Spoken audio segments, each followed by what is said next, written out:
Bienvenue à la plateforme de compostage située à Pontarlier. Cet endroit permet de transformer une partie des végétaux collectés en déchetterie en compost.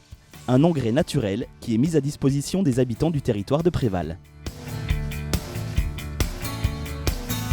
La première étape consiste à broyer les végétaux pour réduire leur taille et obtenir un mélange homogène pour faciliter leur décomposition.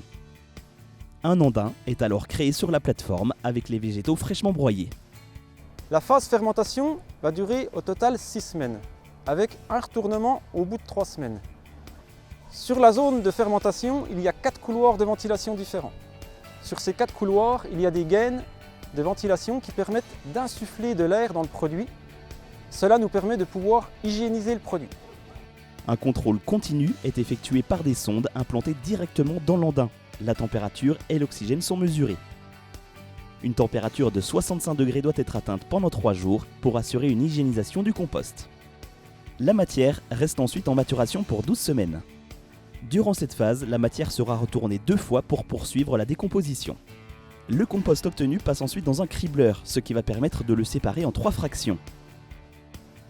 La matière la plus grossière est compostée avec des bouts de station d'épuration sur une autre plateforme, tout comme la fraction moyenne.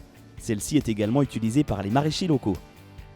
En ce qui concerne le produit le plus fin, un échantillon est envoyé dans un laboratoire pour s'assurer de la conformité réglementaire et de l'absence de métaux lourds, d'hydrocarbures ou d'agents pathogènes.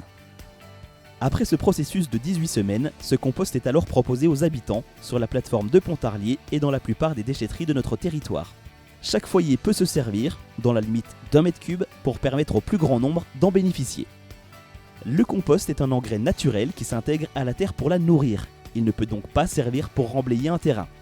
Le compost étant très concentré, il est indispensable de le mélanger avec 2 tiers de terre. La qualité du compost dépend de la qualité des apports des usagers, alors merci de respecter les consignes en déchetterie, pas de plastique, d'objets métalliques ou de cailloux.